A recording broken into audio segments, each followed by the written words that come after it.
What's up, shoemakers? You're welcome back to Bomber Bespoke.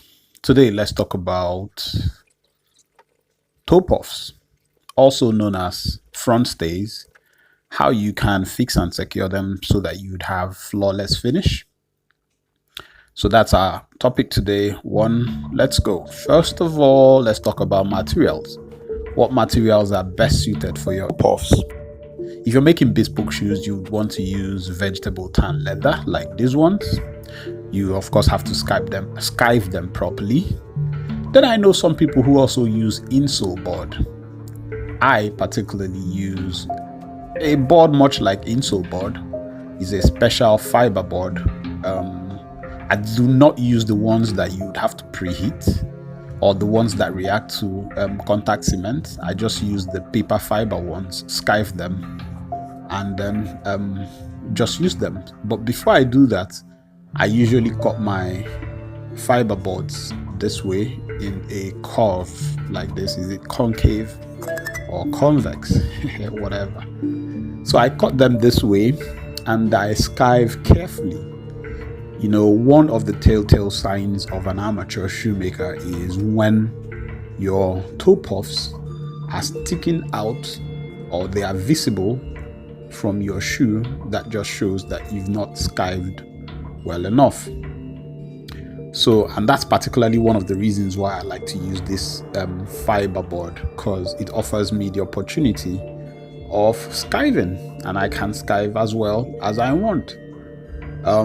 If you're using the chemical type, I know the ones that react to acetone, I know that they are already pre-skived. I'm not sure, but I never use those ones.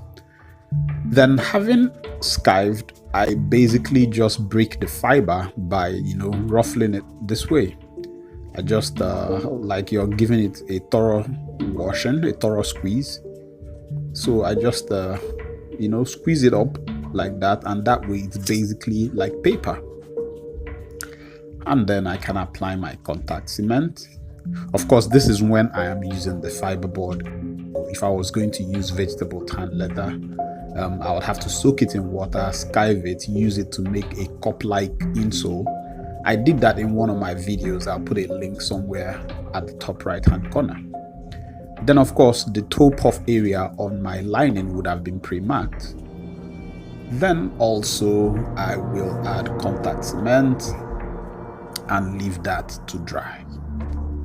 So the most important thing is that you skive your whatever material that you're using for your insole properly, and that you prepare it appropriately based on the material. If you're using vegetable tan leather, you would of course have to soak it in water for a while, then let it just prepare it properly, as you would see in the video that I'll post. Right now I'm just waiting for my contact cement to dry while I walk the counter.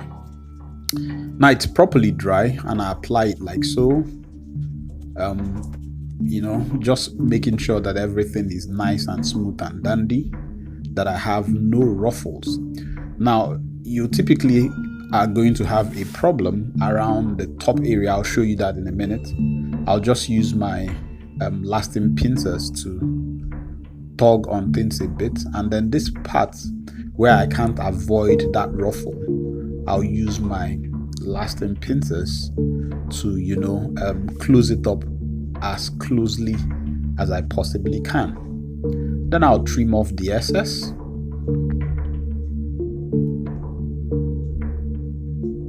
And then use the important thing is to make sure that that ruffle at the top there is completely properly closed. Once it is closed, the nature of the material that I use is that I can actually use a hammer and hammer it flat into place. If it doesn't hammer into place, you can go at it just gently with a smooth sandpaper and everything is smooth and dandy. Like I said, the most important part of this process is the skiving. But of course, if you're going to be using the toe stiffener material that reacts to acetone and then gets rubbery, then you probably will get away with not skiving. I do not use that material. Of course, you could buy pre-skived materials and use them. Then, of course, there are also those materials that react to contact cement. I also do not use those ones, even the ones that you would have to heat. The nature of my work at this moment in my life is that sometimes I have to walk out of my daughter's bedroom. So I try as much as possible not to bring in fire or dangerous chemicals into that area, which is why I leave out the ones that I need to heat or the ones that will have to react to acetone before they are usable. Hence, I use this one that only requires skiving. So gentlemen, that's how you do it so you can achieve such flawless finish. If you found this video helpful, like, subscribe, share it with your friends, and do let me know in the comments what you want us to discuss next. God bless you.